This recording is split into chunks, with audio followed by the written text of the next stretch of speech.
Form fill আপে টাকা তোলা হচ্ছে, কোনো কিছু নিরপেক্ষতা বিশ্বাস করি, নন ক্যামেরা বলছি, যাতে আমার ফাঁসি হয়ে যায় আমি বিশ্বাস করি। এই জাজমেন্টের পর আমি বিশ্বাস করি না বিচার বিভাগটাও নিরপেক্ষতার জায়গায় কাজ করে, আমি বিশ্বাস করি না। এবং ততদিন বিশ্বাস করবো না যতদিন আমি জাস্টিস পাই, বিশ্বাস করবো না। তাতে আমার ফাঁসি হয়ে গেল, আমি একই কথায় দাঁড়িয়ে থাকবো এই জায়গায়। তো সরকারের ভূমিকা থাকবে, আর যথার্থ বিচার পাওয়া যাবে না সেটাও আমি বিশ্বাস করি। আমাকে যে কন্টেম্প করবে, কার বিরুদ্ধে করবে? আমার বিরুদ্ধে করবে। তাহলে সিঙ্গেল বেঞ্চের জাজ ভুল ছিল, ডিভিশন বেঞ্চের জাজ ভুল ছিল, বেলা ত্রিবেদী ভুল ছিল, 3 জন বিচারক ভুল ছিল, 3টে স্তর অতিক্রম করে গেল, আমাকে দোষী প্রমাণ করলো না। তারপরে হঠাৎ করে লোকসভা ভোটের আগে আমি দোষী প্রমাণ হয়ে গেল, আমার প্যানেল ক্যান্সেল হয়ে গেল।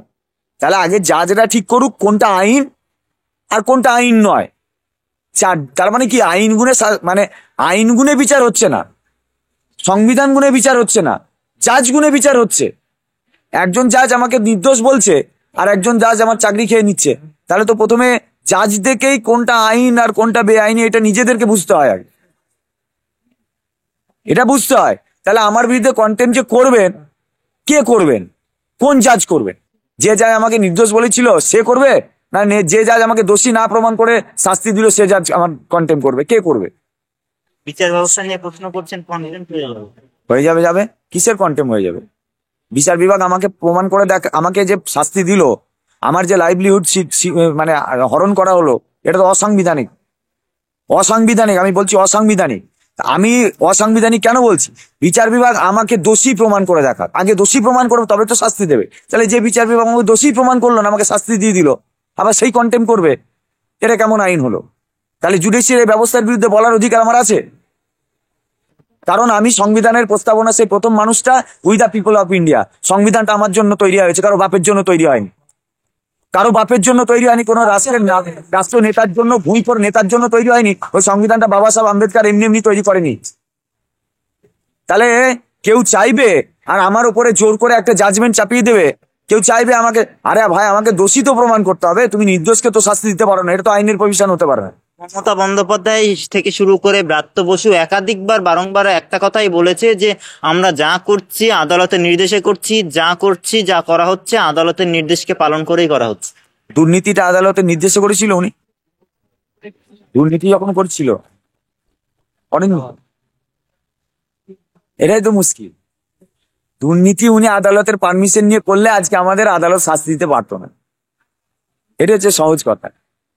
আদালতের পারমিশন নিয়ে উনি এর পরে যদি দুর্নীতিটা করেন, আমরা রিকোয়েস্ট করবো আদালতের পারমিশন নিয়ে দুর্নীতি করতে। হয়তো বা উনি পারমিশন পেতে পারেন, পারমিশন পেতেও পারেন হয়তো, কারণ বড় বড় নেতা মন্ত্রীরা ক্রাইম করছে, তারা ছাড় পেয়ে যাচ্ছে।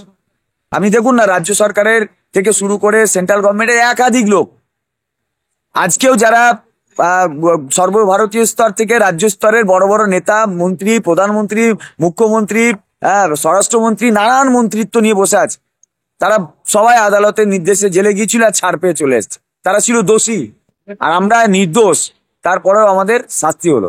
নির্দোষের শাস্তির বিধানটা কোন জায়গায় পেল?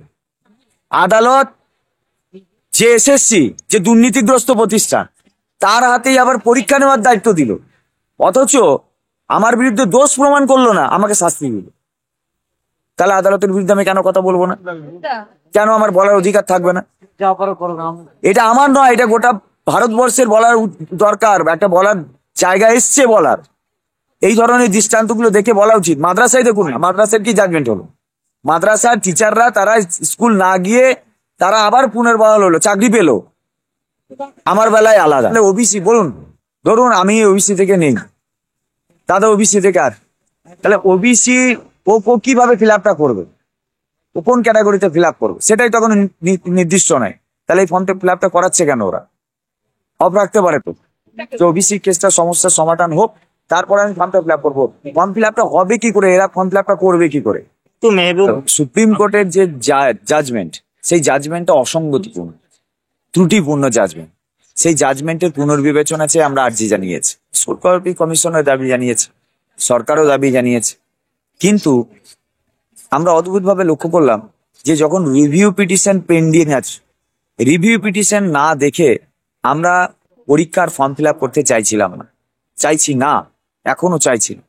কিন্তু সরকার জোর করে ফর্ম ফিল আপটা করিয়ে নিয়ে নতুন পরীক্ষার প্রস্তুতি নিচ্ছে।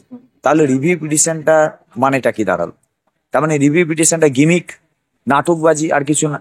তাই আমরা পার্টিকুলার এটাই বলেছি যে রিভিউর ফলাফল না আসা পর্যন্ত কোনোভাবেই যেন এই ফর্ম ফিল আপ করানো না, তো এটা একটা ভুলভাবে এক্সপ্রেস করছে সরকারের পক্ষ থেকে। এমএ ফাইলের মধ্যে দিয়ে ডিসেম্বর পর্যন্ত আমাদের চাকরি বহাল থাকবে, এটা যেমন সত্যি, তেমন ডিসেম্বরের মধ্যে পরীক্ষা নিয়ে সমস্ত প্রক্রিয়াটা কমপ্লিট করতে হবে, এটাও যেমন সত্যি। পাশাপাশি এটাও ঠিক যে এই যে রিভিউ পিটিশনটা তুমি ফাইল করেছো তার জন্য তুমি অ্যাপিল করতে পারো যে আমি রিভিউ পিটিশনটা দেখে নিতে চাইছি, এর জন্য আমাকে সময় দেওয়া হোক। আচ্ছা, সেটাও করার দরকার নেই। জুলাইয়ের মধ্যে ফর্ম ফিল আপ কমপ্লিট করতে হবে, এটা কোথায় লেখা আছে? কোথাও নেই। তাহলে আমরা তো এটা বলছি না যে ডিসেম্বরের মধ্যে সমস্যার সমাধান করা যাবে না, বা যদি তেমন হয় যে ফর্ম ফিল আপ করা যাবে না, যদি সেই রকম জায়গায় আসে, সেই রকম পরিস্থিতি আসে, তখন সেটা আলাদা ব্যাপার। কিন্তু এখন যখন তোমার রিভিউ পিটিশনটাই পেন্ডিং আছে, তখন তুমি রিভিউ পিটিশনটা দেখে নেওয়ার পর ফর্ম ফিল আপের কাজ শুরু করতে পারো। জুলাইয়ের 14 তারিখে সুপ্রিম কোর্ট খুলছে, তুমি জুলাইয়ের কেন শেষ পর্যন্ত দেখলে না? এবং এখনো পর্যন্ত একটা জিনিস বুঝুন, সাম্প্রতিক ওবিসি কেসটা আবার সুপ্রিম হাইকোর্টে স্টে পড়েছে। রোস্টার পয়েন্টটাকে এমন ভুলভাল রোস্টার করেছে যে আমি একটা সিটের জন্য প্রতিদ্বন্দ্বী ছিলাম, আমি চাকরি পেয়েছিলাম, আজকে সেই সিটটাই নেই। বলুন তো আমি কিভাবে ফিল আপ করবো সেখানে? যে ওবিসি এতে ছিল সে ওবিসি বি হয়ে গেছে, যে বিতে ছিল সে হয়ে গেছে। পুরো গেজেট ব্যাপারটাতেই তো গন্ডগোল করেছে এরা, ইচ্ছা করে করেছে যাতে পরীক্ষাটাও না নিতে হয়, টাকাটাও তুলে নেওয়া যায় এবং ডিসেম্বরের পর ফেলেও দেওয়া যায়। 9 বছর আগে আমরা পরীক্ষা দিয়েছিলাম, 16 সালে পরীক্ষা দিয়েছিলাম, নিয়োগ হয়েছিল 19 সালে, 17, 18, 19, 3 বছর বসিয়ে রেখেছিল আমাদেরকে, তাও আমরা স্বাভাবিকভাবে চাকরি পাইনি। আমার আগে 145টা ওএমআর ম্যানিপুলেশন ছিল, তারপরে আমি সেকেন্ড কাউন্সিলিং থেকে 62 থেকে র্যাঙ্ক করি। তা আমার আগে 145খানা ওএমআর মিসম্যাচকে টপকে আমি চাকরি পাচ্ছি। আমার রিজার্ভ ক্যাটাগরিতে মাত্র 2টো সিট ছিল, আমি একে ওয়েটিং ছিলাম, একে। আমার আগের যে 2জন ছিল তারা ওএমআর ম্যানিপুলেশন ক্যান্ডিডেট, তার মধ্যে দিয়েও তো প্রতিদ্বন্দ্বিতা করে আমরা চাকরিগুলো পেয়েছি।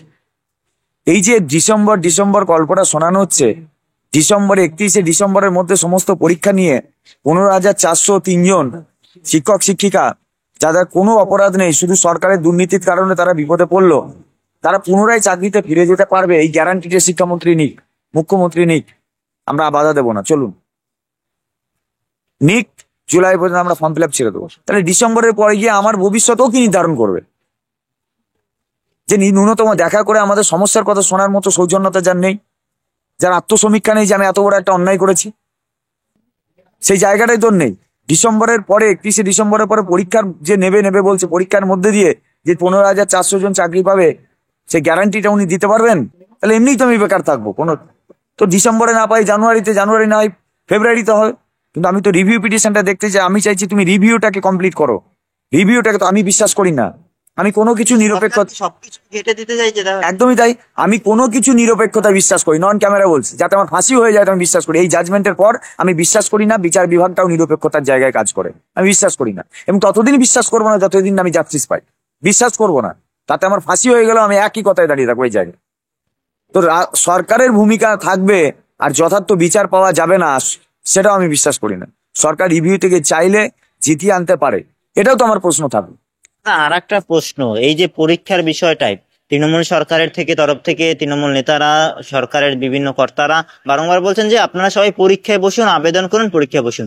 আবার সরকারের বিরুদ্ধে যে সমস্ত আইনজীবীরা ছিলেন, আমি নাম যদি বলি, বিকাশ রঞ্জন ভট্টাচার্য, ফিরদৌস শামীম, বিক্রম ব্যানার্জি, এই যে আর আইনজীবীরা ছিলেন, তারাও বলছেন যে আপনারা আন্দোলন করুন, কিন্তু পরীক্ষার জন্য প্রস্তুতি নিন, পড়ালেখা করুন। অর্থাৎ সরকারের তরফ থেকে এবং সরকারের বিরুদ্ধে যে সমস্ত আইনজীবীরা ছিলেন তারাও বলছেন, অর্থাৎ দুপক্ষই বলছে যে আপনারা পরীক্ষার জন্য প্রস্তুতি নিন এবং আদালতের নির্দেশ মেনে পরীক্ষা দিন। অর্থাৎ কোথাও গিয়ে কি মনে হচ্ছে দুই পক্ষই একই কথা বলছে আপনাদের জন্য? একদম সঠিক জায়গায় ধরেছেন, একদম সঠিক জায়গায় ধরেছেন। পরীক্ষা হলে সবচেয়ে সেফ জোনে থেকে গেল সরকার, তার কারণ সরকার দুর্নীতি করেছে। এখানে দুটো ভাগ স্পষ্ট, একটা যারা বৈধভাবে চাকরি পেয়েছে, একটা অবৈধভাবে চাকরি করেছে। অবৈধভাবে চাকরিটা তোর ফ্রিতে পাওয়া যায় না এই সরকারের আমলে, টাকা দিতে হয়। আগের সরকারের আমলে দলবাজি করতে হতো, তারপরে চাকরি গোপনে ঢোকানো যেত। এখন এখানে আবার কি হয়, এখানে আবার টাকা পয়সার বিনিময় হয়, তাই তো হয়েছে। তাহলে এখানে দুটো আছে, দুটো পার্ট আছে। তাহলে যদি আমরা সঠিক জাস্টিসটা পেতাম, তাহলে বৈধরা জাস্টিস পেলে যারা অবৈধভাবে চাকরি পেয়েছে তাদেরকে টার্মিনেট করা হতো। আর তাদেরকে টার্মিনেট করলে যে যে নেতা মন্ত্রীর কাছ থেকে তারা টাকা নিয়ে চাকরি পেয়েছে তারা সেই নেতা মন্ত্রীর বাড়িতে যেত, তাহলে সরকারের জিনা হারাম হয়ে যেত। তাহলে সরকারকে বাঁচালো কে? কারা? বিরোধী লয়ার। বিরোধী লয়ার নয়, ভিতরে ভিতরে সব সেটিং আছে এদের। সেটিং করে এরা সামনে সামনে দেখাচ্ছে এদের মধ্যে দ্বন্দ্ব আছে। এদের মধ্যে দ্বন্দ্ব নয়। যে আইনজীবী আমাদের প্যানেল খেলো, যে আইনজীবী প্যানেল বাতিলের কথা বললো, সে আইনজীবী তো আসলে সরকারকে রক্ষা করলো, সরকারকে বাঁচালো। এসএসসি দুর্নীতিগ্রস্ত, সেই আবার বললো নতুন করে পরীক্ষা নিতে। তো এসএসসি যে দুর্নীতিগ্রস্ত প্রতিষ্ঠান, তার পক্ষে পরীক্ষা নেওয়া উচিত নয়, এই দাবি তো সে করেনি, সেই দাবি করেনি। এখন কে কার গড়াপিটা কোথা থেকে কি হয় সে ভেতরের খবর তো আমরা আর জানি না। মানে বিকাশ রঞ্জন ভট্টাচার্য আর মমতা ব্যানার্জি দুজনের সেটিং এ এই সবকিছু হচ্ছে। কে কার সাথে সেটিং করেছে সে তো বলতে পারবো না, কিন্তু কথায় কথায় তো মিলেই যাচ্ছে না। তুমিও বলছো পরীক্ষা নিতে, সরকার বলছে পরীক্ষা নিতে, কারণ সরকার জানে পরীক্ষা নিলে সে ধুয়ে মুছে পরিষ্কার হয়ে যাবে। আর আরেকজনও বলছে পরীক্ষা দিতে, পরীক্ষা না ওদের, পরীক্ষা না নিলে হবে না। কেন বলছে? তো দুজনের কথা মিলছে কেন? তুমি যখন বিরোধী, তুমি যখন জানো যে পরীক্ষা নিলে সরকার সবচেয়ে বেশি বেঁচে যাচ্ছে, আর সেই প্রতিষ্ঠানটা পরীক্ষা নিচ্ছে যে প্রতিষ্ঠানটা হচ্ছে দুর্নীতিগ্রস্ত, তুমি সেই প্রতিষ্ঠানের বিরুদ্ধে একটা কথা বললে না কেন? এমনকি যে পিটিশনার, যার পক্ষে তুমি মানে করলে, পিটিশন ফাইল করলে, তার দাবি কি? যে অযোগ্যদের বের করে সেই জায়গায় তাকে নিয়োগ করো। এটাই তো ছিল, এটাই তো, সেই জন্যই তো কেস করি। আমি যদি কেস এই জন্য করি যে না প্যানেল ওড়াবো, তাহলে আমার অন্য উদ্দেশ্য। কিন্তু আমি স্বাভাবিকভাবে কেস কেন করি? কেস করি এই জন্য যে আমার সাথে অন্যায় হয়েছে, আমি জাস্টিসটা পেতে চাই।